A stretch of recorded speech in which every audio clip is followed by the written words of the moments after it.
Functions.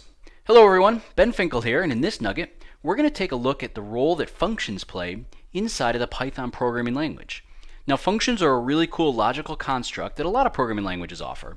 And they basically allow you to write a piece of code, set it aside, and then execute it on demand as many times as you'd like throughout the lifetime of your program. In this nugget, we're going to take a look at how we can call functions. That's the most basic thing that you do, which is simply the way that you call the function you tell it to execute. Then we'll take a look at how we define our own functions, and we can write as many functions as we want. We can have them do whatever we'd like to, so it's really powerful. It's really important to learn how to do that. And then lastly, we'll take a look at how we can import functions from external files, return values from those functions, and we'll talk about a really important concept, variable scope. All right, there's a lot to cover in this nugget. Let's get going. Python is a procedural programming language, and this is a pretty common type of programming language, largely because it's easy for us as developers, as programmers, to follow along and understand.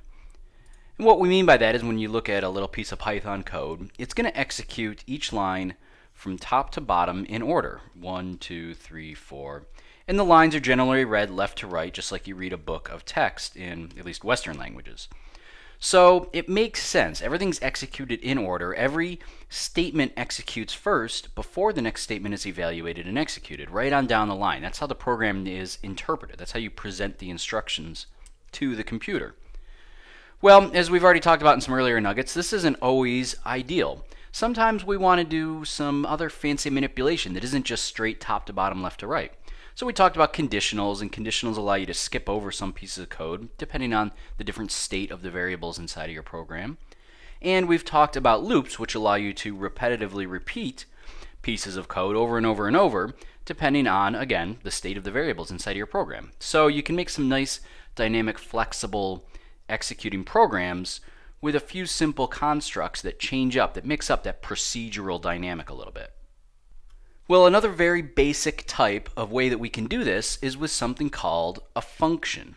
And a function, if you worked at math at all, is the same thing as a math function.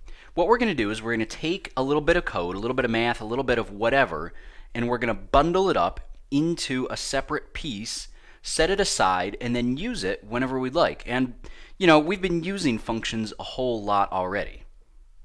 I often say that writing programs is a lot like cooking. These are two very similar things. And in cooking, the first thing you need to do is get a hold of your ingredients and kind of set them out, lay them out, right? Any good chef knows that the first thing you want to do is figure out all the ingredients for your recipe, measure them out, set them down, and put them aside. Mise en place is the fancy phrase that the chefs like to do for this. And in programming, you want to do the same thing. You're looking at this big, complex program, these instructions that you need to hand down at the computer. Well, a good thing to do is to break it down into individual components, set those aside, and write them as functions. So some of the functions that we've already seen are the built-in functions, right? There's a lot of those inside of Python. And you can add in libraries, you can import third-party libraries that add a whole bunch more functions. But one of those built-in functions we've used a whole lot is print. And we didn't have to do anything to use print, right? You could open up the Python command line interpreter, you could type print, open paren, put some text in there, close paren, and that would print right out on the screen. So it's built into Python, and that's a function. Because think about it, your computer doesn't actually know what print means. It doesn't know how to print a statement to the screen. It doesn't know what to do there. The instructions that the computer actually needs to do that are much more low level and they're much more complex. But because that's such a common task, it's something that we want to do so frequently, the people who made Python took all the code that accomplishes that, all the probably hundreds of lines of code that cause that information to appear inside of your screen, and they bundled it up, they made it nice and neat for you, and they set it aside and they gave it a name. They called it print. And every time you want to use that code, you reference the name print, you pass in the value that you want to be printed on the screen, and voila, that information is printed on the screen. That's called calling a function. In Python, when you call a function, you hand over control or processing of the program to the code that's inside of that function. So it's still procedural. You've just kind of stepped outside this main list, this main part of your program, and you've turned control temporarily over to this function. And when this function is finished, it's going to execute through top to bottom, left to right. It's still procedural programming. When it's finished, it's going to return control back to your program. So the important parts of calling a function here. First, you've got the function name, print, input, whatever the name of the function is. Then you've got the open parenthesis, and very important, at the end of the statement, you have to have the close parenthesis. Now, maybe that's all you have, but if you're going to pass any values into that function, they need to go here in between the parentheses, and they are comma-separated values. So there might be 1, there might be 2, there might be 3. It all depends on the function, whether or not there's going to be 0 or 1 or 10 parameters supplied to that function. But they need to be inside of those parentheses, they need to be comma-separated, and generally speaking, those can be any type of value, any type of parameter or variable, that you want. Now, one last thing happens when we call a function is that function returns a value.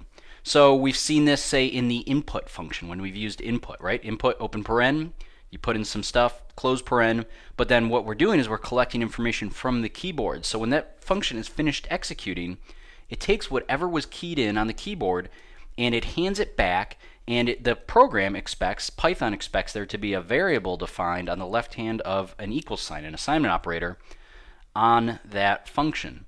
So let's take a look now at calling a couple of functions and really talk about what's happening in each function call.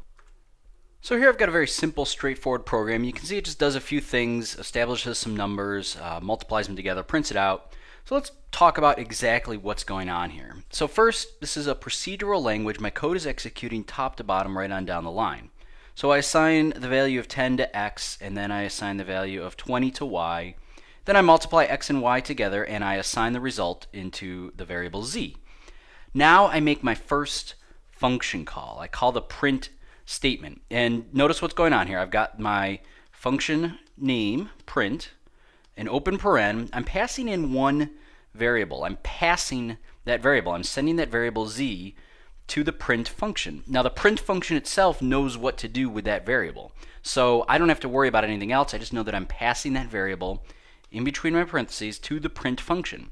So what happens here is at this point in my program, it goes off to the print function, wherever that's defined, and actually you can see up here it's defined in my future library that I imported, and it does whatever it needs to do to cause the print function to work. And when it's done, it returns control back to my program right there at the next line, which if we take off my scribbles here is line number 9. Yeah, so that's what's going to happen. It's going to go off, it's going to print that, and then it's going to return control, and at that point it's going to continue on with the program. Now I've got another function. Here I'm calling the input function. And again, I've got a parameter in there. It's enter a multiple of 10. And notice I put it inside of quotes because it's a string. I have to define it as a string literal. But that doesn't change the fact that it's just a variable that's being passed into the program. In fact, I could do it like this. Let me show you. Here, instead of putting the text right inside of the input function, I assigned it to a variable called temp, and then I passed that variable temp into input. Same thing either way. This just creates another temporary variable that I'm going to use.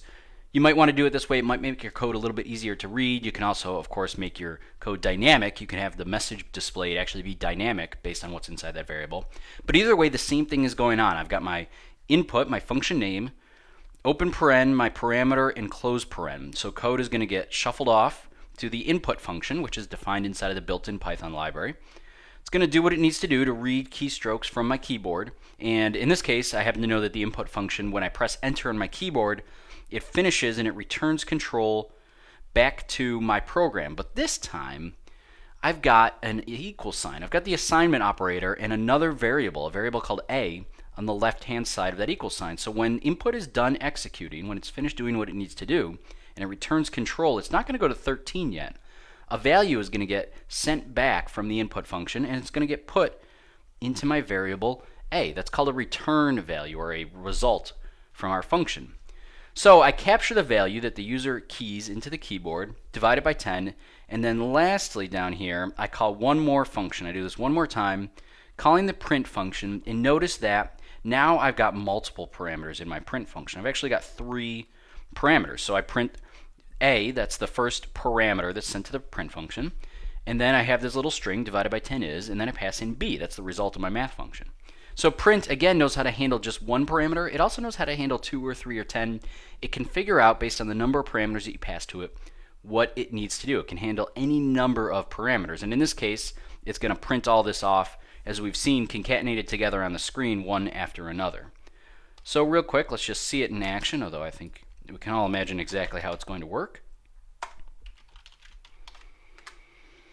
And there it is. 10 times 20 is 200. That is correct. Now it wants me to enter a multiple of 10. I will enter in 30.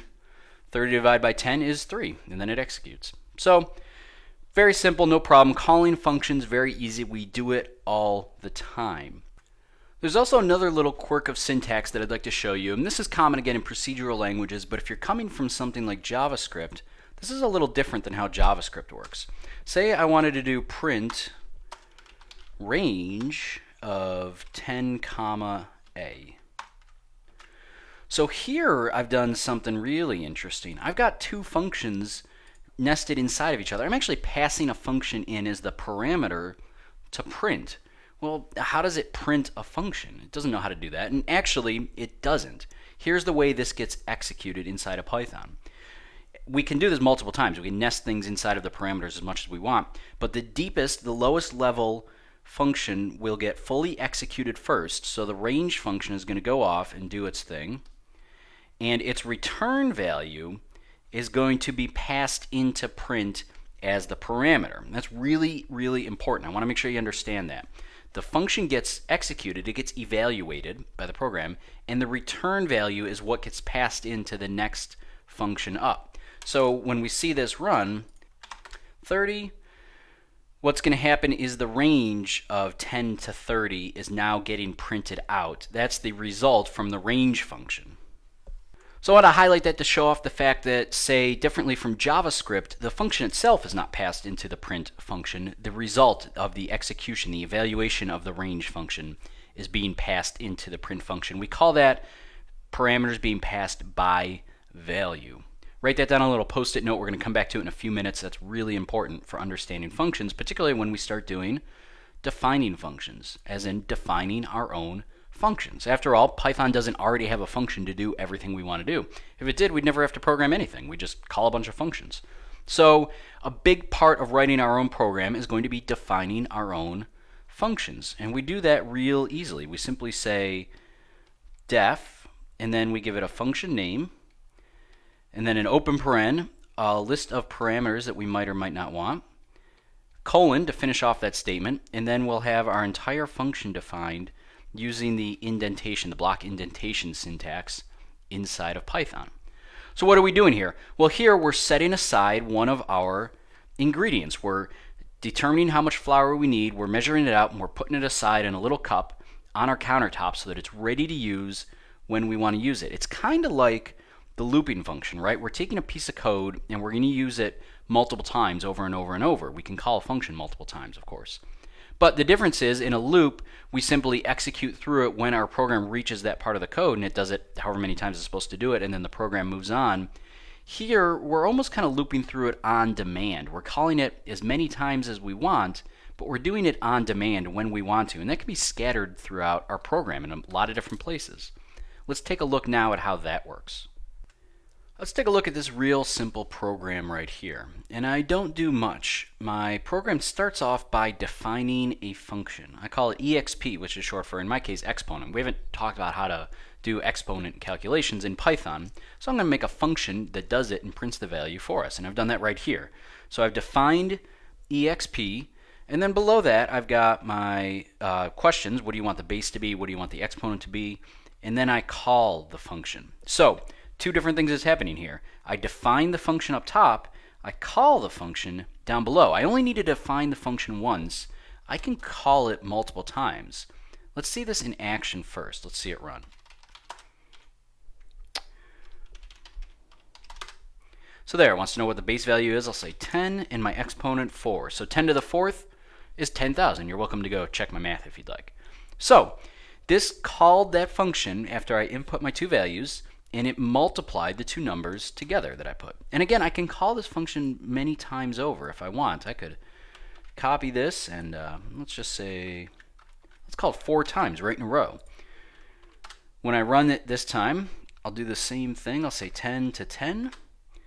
You can see that it prints it out 4 times because it went and it ran that function, it executed it 4 times, printing the value every time. So let's take a little bit of a closer look inside of what went on here. For starters, I defined my function just like I said I was going to. The keyword def, D-E-F, that tells me that I'm starting a function. And then exp, that's the name of my function. That's the identifier that I'm going to use later in my code in order to call this function. Open paren and close paren, those indicate where my parameters are going to go. And then here I've defined two parameters, x and y. Those are positional parameters. So the first parameter is called x, and the second parameter is called y. Now, what's important here is that those are the names, x and y, that I'm going to refer to the parameters as inside of my function code itself, inside of my definition. So here's the little indented part. I create a new variable called z, and I say that's equal to x, in this case, multiple, y. So that's how I perform an exponent calculation in Python. That's doing the work for me. And then I print that resultant value. I print z, but that's really important. X and y are called x and y only inside of this indented code right here. That's the scope of those variables. We'll come back to scope a little bit later.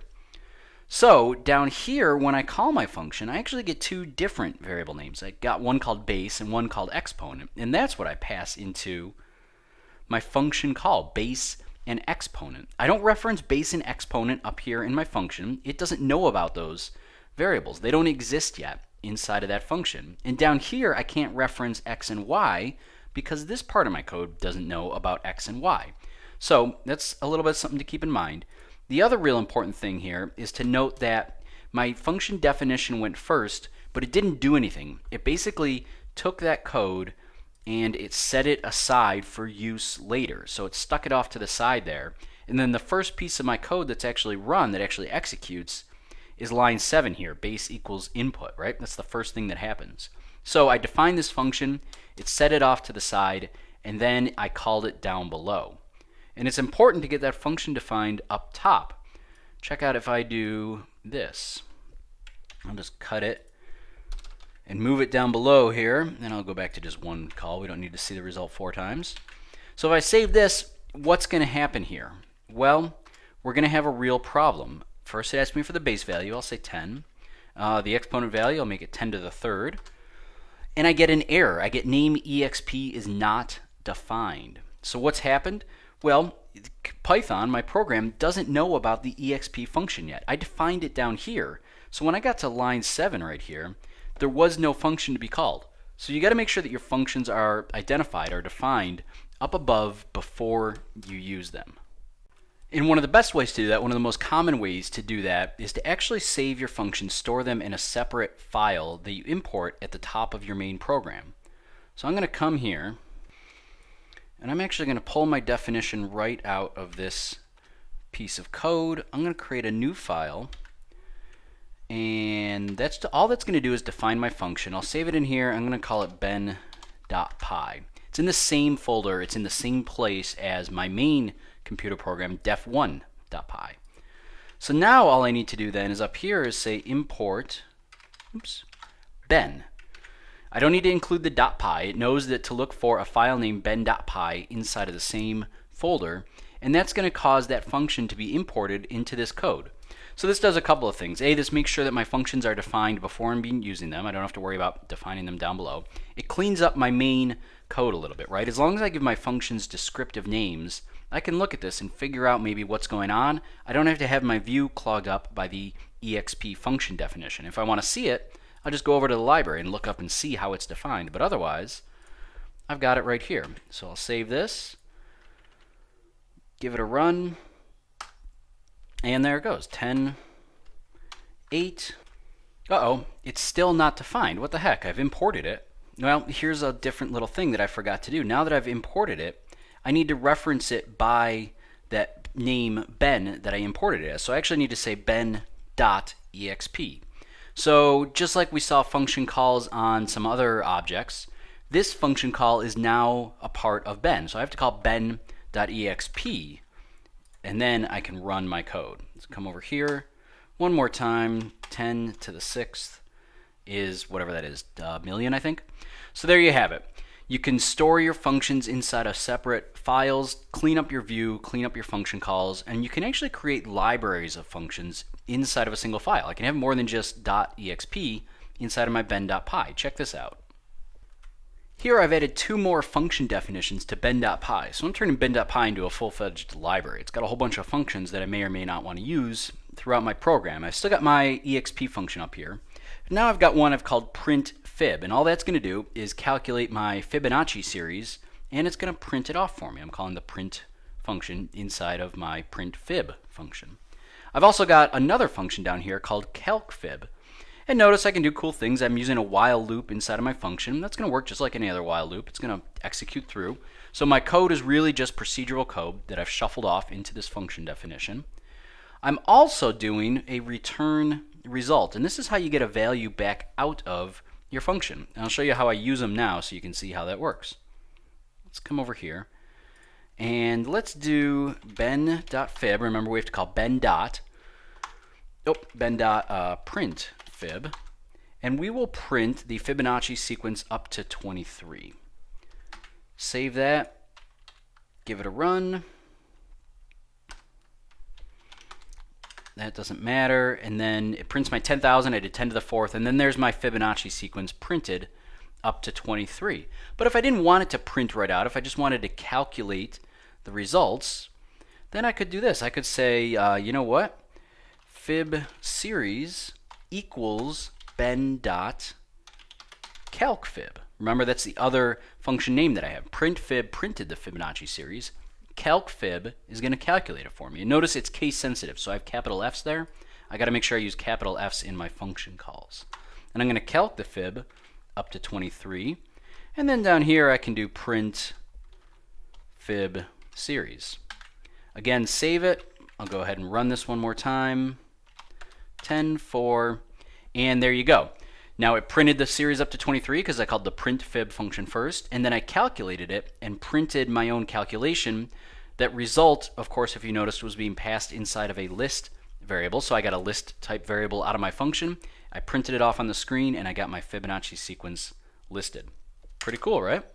Lastly, I want to finish up real quick and talk about variable scope and passing variables by value, a couple of things that I mentioned earlier in this nugget. So I've defined one more function inside of my ben.py library here, and that's byValExample. So it's just a function that's going to show off how a value gets passed in by value, or how a parameter gets passed in by value. And what I'm doing is I'm taking in one parameter called x, but then I'm immediately assigning a value to x. So it doesn't matter what the user passes in for that parameter. I'm setting x equal to the string, this value is overridden, and I'm printing it out. That's all my function's going to do. It's going to change the value of x and then print it to the screen. If I look back here at my code, you can see that what I'm doing is I'm giving x in my own code, in my containing program, a starting value. I'm creating a variable called x. I'm passing that in. So my byValExample is going to change the value of what I pass in, print it off, and then I'm printing x myself. And the question is, what's going to happen the second time? What's going to print out the second time? Well, it's easiest just to take a look and see it in action. You can see I get two strings printed out. The first one is from my byValExample, and it says this value is overridden, right? That's what we have right here. But below that, we printed out x in my containing program, and it says this is my starting value. So what happened here? Well, what happened is we passed in this parameter into byValExample by value. When I said x right here on my code, in between my parens, what I actually told Python is I said, hey, take the value of this variable and pass that into the function, and the function stored that in its own variable called x. It overrode it and it printed that, but that's its own variable. It only got the value from my containing program, and it printed that thing inside of its own variable. Out here, my variable never changed. I had my own variable out here in my containing program. Even though they're named the same thing, they have no relation to one another. So that means when the function was called and x value was changed, it did not change in the containing program. It only changed inside of the function. And that's something that we call variable scope. This variable, this x here, has a scope inside of my main program. That's where it exists. That's where it's defined. But inside of the function definition, there's a different variable called x, and that is its scope only inside of this function. I can't reference this version of the x variable outside of this function, and I can't reference this x variable inside of that function. So hopefully it makes sense. You understand how your variables have scope. They live within certain function definitions, That becomes more important when you get into more object-oriented concepts and you're building more larger, complex programs that use a lot of variables and have a lot of different variable scope. And that concludes the nugget on functions and function definitions inside of the Python programming language. To recap, we took a look at how you can call functions. Specifically, we talked about the internal built-in functions that Python exposes, things like print or input. How you define the name, you use the open parens. You always have to have those open parens, and you put your parameters that you want to pass to the function inside of those parentheses. We also talked about how you use the equal sign to assign the result of the function to a variable if the function actually returns a result. Then we talked about how we can define our own functions. We showed how to use the def statement to create a function that we can then use throughout our program, our own custom functions. And lastly, we took a look at how we can organize those functions into external files to clean up our code and how we can return our own values from those functions, as well as we talked about variable scope, understanding that variables that are defined by the function or inside of the function only exist and only live inside of that function, not inside of our larger containing program. I hope this has been informative for you. I'd like to thank you for viewing.